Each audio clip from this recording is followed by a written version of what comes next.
ایک ساتھ یلغار کرے گی جس کی قیادت جانثار دستے کریں گے اور وہ اس قلعے پر قبضہ کر لیں گے۔ اس موقع پر جو وار کونسل طلب کی جاتی ہے اس میں ایک امیر دشمنوں سے ساز باز کر چکا ہوتا ہے اور سلطان کو مشورہ یہ دیتا ہے کہ اس موقع پر سیج اٹھا لی جائے اور مسلمان فوجیں واپس لوٹ جائیں۔ اس رائے کو سختی سے رد کر دیا جاتا ہے، لیکن بعد میں جب یہ معلوم ہوتا ہے کہ یہ دشمنوں سے ساز باز کر چکا تھا تو اس کو سزائے موت دے دی جاتی ہے۔ غدار اس وقت بھی مسلمانوں کی صفوں میں تھے اور ان سے اسی طرح نپٹا جانا چاہیے جس طرح سلطان فاتح نے نپٹا تھا۔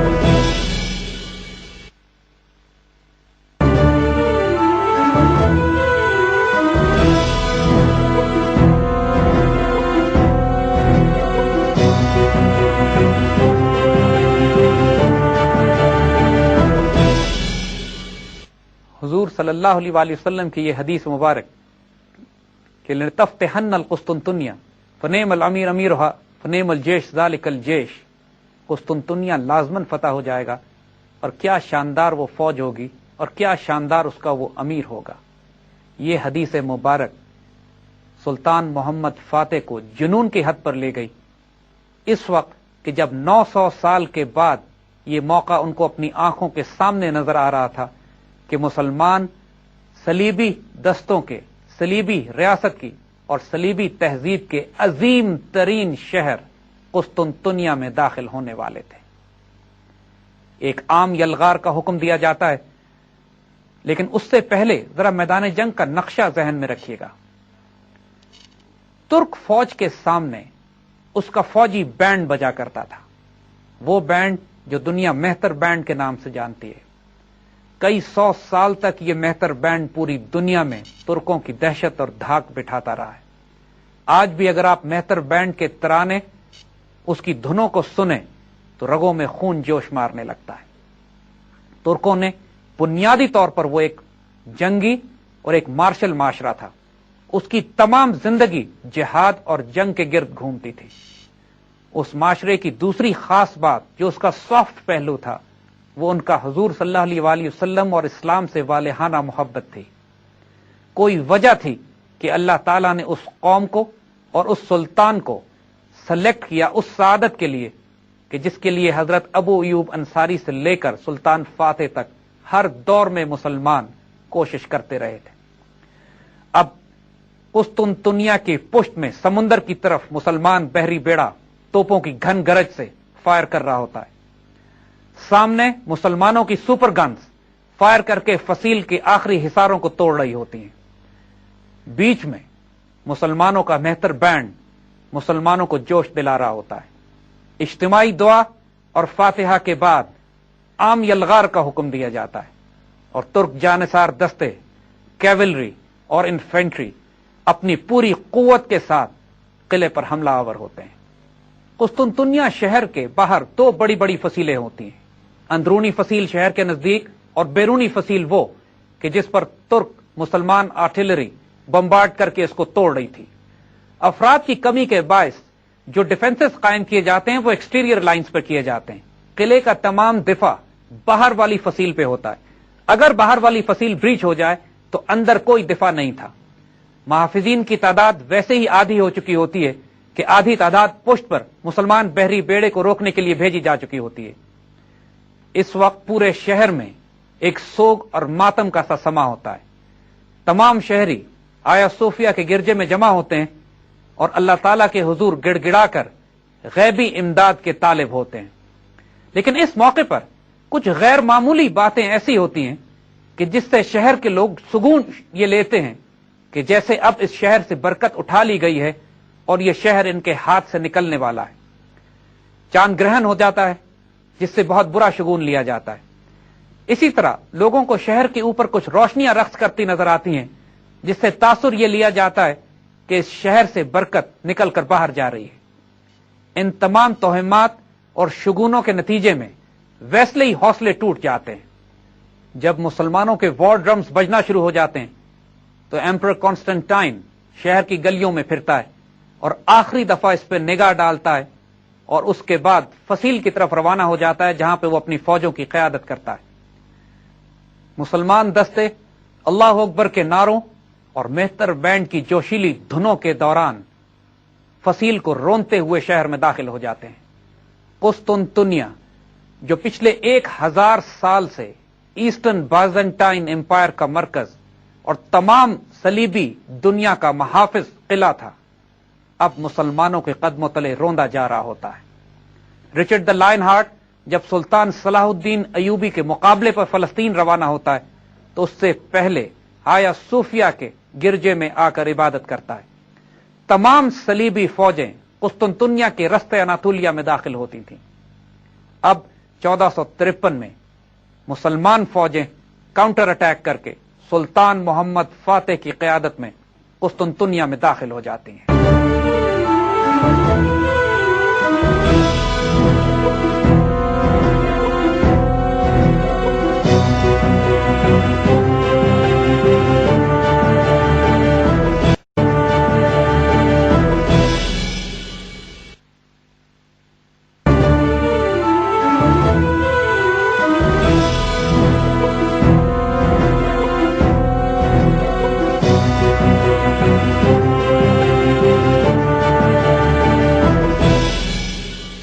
شہنشاہ کانسٹنٹائن اپنی فوجوں کی قیادت کرتے ہوئے دست بدست جنگ کرتا ہے مسلمانوں کے ساتھ، لیکن اس کے بعد اس کا انجام پتہ نہیں لگا، جس سے یہ خاصی کہاوتیں عیسائیوں میں مشہور ہو گئیں کہ کانسٹنٹائن کو ایک سنگ مرمر کے ستون میں تبدیل کر دیا گیا، اور وہ انتظار کر رہا ہے اس وقت کا کہ جب دوبارہ یہ شہر مسلمانوں سے لے کر عیسائیوں کو دیا جائے گا، اس وقت یہ سنگ مرمر سے دوبارہ انسان بن کر آئے گا۔ اسی طرح جو پادری تھا ہایا صوفیہ کے گرجے کا، اس کے بارے میں بھی یہ روایت مشہور ہو گئی کہ جو ہی مسلمان گرجے میں داخل ہوئے اس کو 2 فرشتے اٹھا کے وہاں سے لے گئے، اور جب یہ علاقہ دوبارہ عیسائیوں کے پاس آئے گا تو اس پادری کو بھی واپس لوٹا دیا جائے گا۔ یہ تمام توہمات اور وہم اس قوم کو تھے جو یہ یقین کرنے پر تیار نہیں تھی کہ یہ شہر اب مسلمانوں کے ہاتھ جا رہا ہے۔ سلطان نے اپنی ایڈوانس گارڈ پہلے ہی شہر میں داخل کر دی تھی، اور اس کی ذمہ داری یہ تھی کہ لوٹ مار سے بچایا جائے کہ کہیں حادثاتن یا جنگ کے دوران وہ ضائع نہ ہو جائے۔ پورا شہر انٹیکٹ مسلمانوں کے ہاتھ میں آ جاتا ہے۔ سلطان تمام شہر کو امان دے دیتے ہیں۔ شروع میں کچھ بد انتظامی ہوتی ہے، لیکن اس پہ جلدی قابو پا لیا جاتا ہے۔ جب آیا صوفیہ کے گرجے میں سلطان فاتحانہ شان سے اپنے فوج کے جرنیلوں کے ساتھ داخل ہوتے ہیں تو سجدہ شکر ادا کرتے ہیں۔ حکم دیا جاتا ہے مؤذنوں کو کہ بلندی پر چڑھ کر اذان دی جائے، اور پہلی مرتبہ اسلام کے ظہور کے بعد بازنطینی سلطنت کے مرکز قسطنطنیہ میں اذان دی جاتی ہے۔ آیا صوفیہ کے گرجے کو مسجد میں تبدیل کر دیا جاتا ہے، اور اگلے تقریباً 600 سال تک یہ مسلمانوں کی مسجد کا کام دیتا ہے۔ اس کی دیواروں پہ تصاویر پر رنگ و روغن کر دیا جاتا ہے، اور اس کے اندر ایک مسجد کا منبر لا کے رکھا جاتا ہے۔ 1923 میں جب خلافت کا خاتمہ ہوتا ہے تو مصطفیٰ کمال پاشا دوبارہ اس مسجد کو گرجا تو نہیں بناتا، لیکن اس کو ایک عجائب گھر میں تبدیل کر دیتا ہے۔ آج اگر آپ استنبول جائیے تو آیا صوفیہ ایک میوزیم کی حیثیت سے آپ کا استقبال کرے گا۔ اس کے اندر دیواروں پہ کیا ہوا رنگ آہستہ آہستہ کر کے ہٹایا جا رہا ہے، اور نیچے سے وہ تمام تصاویر دوبارہ ظاہر ہو رہی ہیں جو 1000 سال پہلے سے اس گرجے میں بنائی گئی تھی۔ آیا صوفیہ کے گرجے میں نماز ادا کرنے کے بعد سلطان سب سے پہلے حضرت ابو ایوب انصاری کے مقام کو تلاش کرتے ہیں، اور ان کی قبر کے پاس ایک بہت خوبصورت مزار تعمیر کیا جاتا ہے۔ آج بھی قسطنطنیہ کی فصیل کے باہر استنبول میں ایوب سلطان کے نام سے وہ ڈسٹرکٹ ہے جہاں پہ حضرت ابو ایوب انصاری کا مزار پوری دنیا سے آنے والے مسلمانوں کے لیے عقیدت اور محبت کی جگہ ہے۔ قسطنطنیہ کا نام تبدیل کر دیا جاتا ہے اور اس کو اسلامبول یعنی اسلام پھیلانے والی جگہ رکھ دیا جاتا ہے۔ آئندہ آنے والے وقتوں میں اسلامبول تبدیل ہو کر استنبول بن جاتا ہے۔ سلطان محمد فاتح نے توپ کاپی کا بھی محل وہاں تیار کرایا۔ آئندہ آنے والے وقتوں میں استنبول کے شہر میں خوبصورت ترین عمارات اور مساجد تعمیر کی جاتی ہیں۔ عالم اسلام کی خوبصورت ترین مسجد بلو ماسک، جس کو سلطان احمد جامع بھی کہتے ہیں، آیا صوفیہ کے سامنے قائم کی گئی ہے۔ 7 خوبصورت پہاڑیوں پہ مشتمل یہ شہر استنبول امت مسلمہ کے تاج کا ہیرا ہے۔ آج بھی انتہائی خوبصورت شہر جس کو ترکوں نے بہت محبت اور پیار کے ساتھ سنبھال کے رکھا ہے۔ کوئی مسلمان جب آج استنبول کا دورہ کرے اور خاص طور پر توپ کاپی، سلطان احمد جامع اور سلطان فاتح کے مقام پر حاضری دے اور ایوب سلطان کے پاس سلام پیش کرے تو اس کے بعد ممکن نہیں ہے کہ نارمل رہ سکے۔ اس کے ایک پورے وجود میں ایک روحانی تغیر آتا ہے جو مسلمانوں کے جلال اور جمال کی نمائندگی کرتا ہے، جس کا یہ شہر امین ہے۔ توپ کاپی کا قلعہ وہی ہے کہ جہاں پر آج تبرکات نبوی صلی اللہ علیہ وآلہ وسلم رکھے ہوئے ہیں۔ اگر توپ کاپی کے محل میں آپ جائیے تو وہاں ایک خاص کمرے میں حضور صلی اللہ علیہ وآلہ وسلم، خلفائے راشدین اور صحابہ کرام کی تلواریں، ان کے زیر استعمال اشیاء اور حضور کے منہ مبارک بہت ہی محبت اور پیار کے ساتھ سنبھال کے رکھے ہوئے ہیں۔ پوری مسلمان دنیا ان کی زیارت کے لیے توپ کاپی آتی ہے۔ قسطنطنیہ کے مسلمانوں کے پاس چلے جانے کے بعد پورے یورپ میں صف ماتم بجھ جاتی ہے۔ پوپ غصے میں آ کے ایک اور کروسیڈ کا اعلان کرتا ہے، لیکن اب یورپ میں اتنا دم نہیں ہوتا کہ عثمانی سلطانوں کے خلاف کوئی فوج اکٹھی کر سکیں۔ زمین پر اور سمندر میں اب لا الہ الا اللہ کا پرچم لہرا رہا ہوتا ہے۔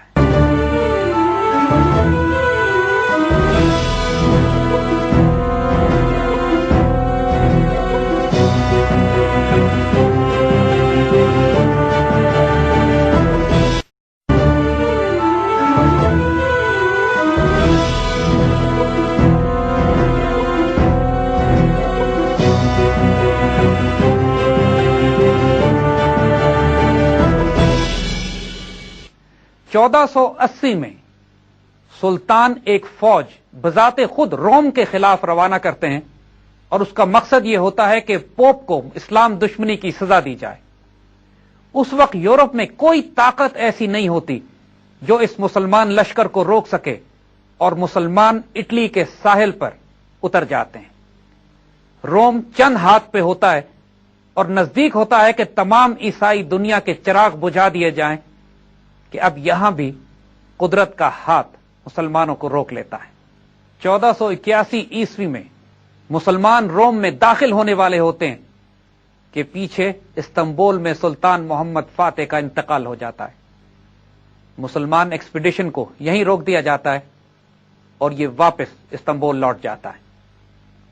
یہ انتہائی قریب آ چکا تھا کہ دنیا سے عیسائیت کے تمام مرکز مٹا دیے جائیں۔ ایسٹرن بازنٹائن امپائر تو پہلے ہی مسلمانوں کے پاس تھی، اور ویسٹرن رومن امپائر، اس کا کوئی محافظ مسلمانوں اور اس کے درمیان موجود نہیں تھا، سوائے اس کے کہ اللہ تعالیٰ یہ نہیں چاہتا تھا کہ عیسائی دنیا کو جڑ سے مٹا دیا جائے، ورنہ آج یورپ اور ویسٹرن یورپ تمام مسلمان ہوتا۔ سلطان محمد فاتح کو استنبول ہی میں دفن کیا گیا اور ان کے مزار کے قریب ایک انتہائی خوبصورت مسجد جو بالکل شکل و شباہت میں بلو ماسک یا سلطان احمد جامع سے ملتی ہے تعمیر کی گئی۔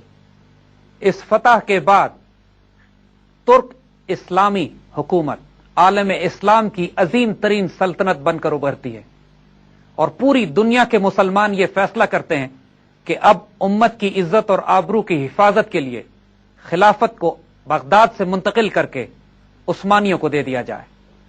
چند ہی سالوں میں خلافت پہلی مرتبہ عربوں کے ہاتھ سے نکل کر غیر عربوں کے پاس جاتی ہے اور اس وقت کے علماء فتویٰ دیتے ہیں کہ غیر عربوں کی خلافت اب جائز قرار دی گئی ہے، چونکہ مسلمان امت کی حفاظت کے لیے اور کوئی طاقت اس وقت دنیا میں موجود نہیں ہوتی جو کفار کا چین سے لے کر یورپ تک اور نارتھ افریقہ سے لے کر یمن تک امت مسلمہ کی حفاظت کر سکے۔ اب یہ ترک حکومت خلافت عثمانیہ کے نام سے جانی جاتی ہے اور اگلے آنے والے کئی سو سال تک امت مسلمہ کی عزت اور آبرو کی محافظ ہوتی ہے۔ یہ ترک خلفاء سب سے پہلے یہ ٹائٹل اختیار کرتے ہیں جو آج ہم سعودی عرب کے حکمرانوں کا سنتے ہیں، خادم الحرمین الشریفین۔ ترکوں کی حضور صلی اللہ علیہ وآلہ وسلم سے محبت مثالی ہے۔ اس قدر ادب اور احترام کے ساتھ حرم کعبہ اور حرم نبوی کی تعمیر کرائی جاتی ہے کہ وہ عمارتیں آج بھی ترکوں کے عشق اور محبت کی لازوال تاریخ بیان کرتی ہیں۔ مسجد نبوی کی تعمیر تو اس قدر پیار سے کی گئی کہ ایک دو نسلیں لگ گئیں اس میں۔ پوری مسلمان دنیا سے کاریگروں کو بلا کر مدینے کے باہر آباد کیا گیا اور ان کو حکم دیا گیا کہ اپنا فن اپنے بچوں کو سکھائیں اور ساتھ ساتھ بچوں کو حافظ قرآن بھی بنائیں۔ جب وہ بچے اپنا فن سیکھ گئے تو ان بچوں کو مسجد نبوی کی تعمیر پر لگایا گیا، اس پیار کے ساتھ کہ وہ تعمیر کے دوران قرآن پاک کی تلاوت کرتے رہتے اور ہتھوڑوں کے اوپر چمڑے لپیٹے گئے تاکہ ٹھوکنے کی آواز سے حضور صلی اللہ علیہ وآلہ وسلم کو زحمت نہ ہو۔ اس ادب اور پیار کے ساتھ تعمیر کی جانے والی ترک مسجد نبوی اور حرم کعبہ آج بھی اپنی جگہوں پر قائم ہیں اور انشاءاللہ قیامت تک قائم رہیں گے۔ سلطان محمد فاتح کے ہاتھوں فتح کیا ہوا استنبول کا شہر آج بھی اللہ کے فضل سے مسلمانوں کے پاس ہے۔ پہلی جنگ عظیم میں کمبائنڈ برٹش اور فرینچ فورسز نے قسطنطنیہ پر قبضہ کرنے کے لیے ایک نیول اٹیک کیا تھا، لیکن جس طرح سلطان فاتح کی توپوں نے اس وقت دشمنوں کے فلوٹیلا کو روک کے رکھا تھا، اسی طرح ڈارڈنل اسٹریٹ میں فرینچ اور برٹش جہازوں کو ٹرکش آرٹلری نے ڈبو دیا اور یہ شہر مسلمانوں کے پاس ہی رہا۔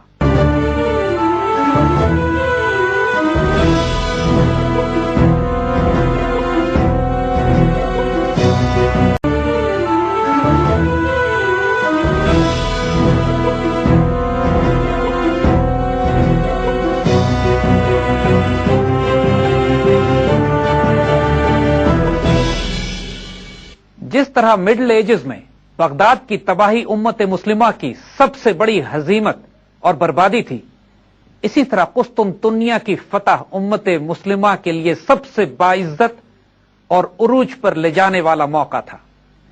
اس کے بعد آنے والے عثمانی سلطانوں نے خلافت کو وسیع کرنے کا کام جاری رکھا اور خلافت عثمانیہ دنیا کی عظیم ترین سلطنت بن کر ابھری، جو روس کے جنوب سے لے کر جبرالٹر تک اور ویانا سے لے کر یمن تک پھیلی ہوئی تھی۔ بعد میں آنے والے سب سے شاندار سلطان سلیمان علی شان تو ویانا کے دروازوں تک جا پہنچے تھے اور قریب تھا کہ ویانا بھی فال ہو جاتا، لیکن یہ وہ آخری حد تھی کہ جہاں تک مسلمان یورپ میں داخل ہو سکے۔ یہ خلافت عثمانیہ کی آخری حد بنی۔ اسی طرح جو نیول فلیٹ تھا عثمانیوں کا، وہ میڈیٹرینین پر حکومت کرتا پھرتا تھا اور عظیم ترین نیول ایڈمرل خیر الدین بربروسا بھی اسی دور میں مسلمانوں کو ملے۔ 16ویں صدی کے یہ تقریباً درمیان کا وقت امت مسلمہ کی 3 بڑی بڑی تہذیبوں کے عروج کا وقت ہے۔ اناطولیہ میں خلافت عثمانی سلیمان علی شان کی قیادت میں اپنے عروج پر تھی۔ ایران میں صفوی اپنی حکومت کو منظم کر رہے تھے اور انڈیا میں بابر مغل حکومت کی بنیاد رکھ کر مغلیہ دور کا آغاز کر چکے تھے۔ قسطنطنیہ کی شکست نے یورپ کی بھی ذہن اور فکر کو تبدیل کر کے رکھ دیا تھا، اور جو تبدیلی دنیا میں قسطنطنیہ کے فال کے بعد آتی ہے اس سے پوری دنیا کی تاریخ اور نقشہ بدل کے رکھ دیا جاتا ہے۔ قسطنطنیہ مسلمانوں کے پاس چلے جانے کی وجہ سے خراسان، ایسٹرن یورپ اور سینٹرل ایشیا کے تمام زمینی راستے یورپینز کے لیے بند ہو جاتے ہیں۔ یورپین اب مجبور ہوتے ہیں کہ چین کی طرف تجارت کے لیے بحری راستے اختیار کریں۔ مجبوراً بڑے بڑے بحری بیڑے تیار کیے جاتے ہیں کہ جو یورپ کے تاجروں اور فوجوں کو لے کر پوری دنیا میں پھیلتے ہیں۔ یہ ایک حادثاتی نتیجہ ہوتا ہے کہ جس کے نتیجے میں یورپین کالونائزیشن کا آغاز ہوتا ہے، وہ دنیا کے مختلف علاقوں کو فتح کرتے ہیں اور یورپینز اپنی اپنی کالونیز پوری دنیا میں قائم کرنا شروع کرتے ہیں۔ 1492 میں اسپین فالک ہوتا ہے، غرناطہ کی ریاست بالآخر مکمل طور پر عیسائیوں کے پاس چلی جاتی ہے اور یورپ کے اس حصے سے مسلمانوں کا نام و نشان مٹا دیا جاتا ہے۔ اسپینش انکویزیشن کے ذریعے ایک ایک مسلمان کو ہسپانیہ سے نکال باہر کیا جاتا ہے اور ساتھ ساتھ بحری بیڑے روانہ کیے جاتے ہیں نئی دنیا کی تلاش میں، اور وہ امریکہ ڈسکور کیا جاتا ہے۔ کولمبس کو نئی دنیا دریافت کرنے کا مشن، اس کا تعلق براہ راست اس بات سے ہوتا ہے کہ اسپین سے مسلمانوں کا اخراج کر دیا جاتا ہے، مگر قسطنطنیہ میں مسلمان یورپ میں داخل ہو چکے ہوتے ہیں۔ آل عثمان تقریباً 650 سال تک بڑی شان سے حکومت کرتے ہیں، لیکن 20ویں صدی کے آغاز میں پہلی جنگ عظیم کے بعد خلافت اسلامی حصے بکھرے کر دی جاتی ہے۔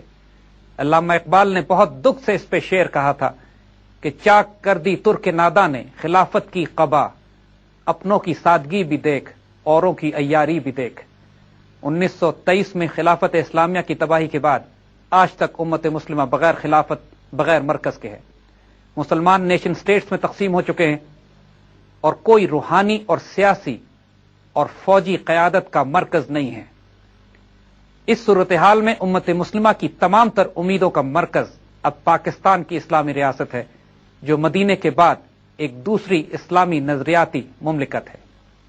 ترک قوم گو کہ ظاہراً اس کو سیکولر بنانے کی ہر ممکن کوشش کی گئی، ابھی تک آتش اسلام اور عشق رسول میں بھڑک رہی ہے، اور یورپ پاکستانیوں کے بعد اگر کسی قوم سے خوف کھاتا ہے تو وہ آل عثمان، وہ ترک ہیں کہ جن کی تلواریں 1000 سال تک امت مسلمہ کی حفاظت کرتی رہیں۔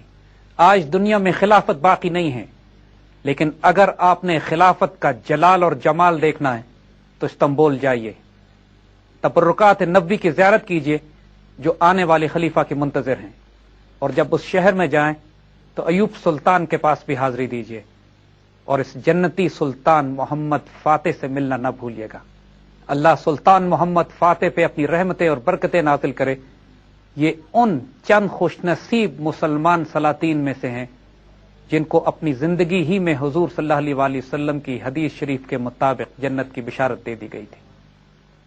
امت مسلمہ پہ سلطان فاتح کا بہت بڑا احسان ہے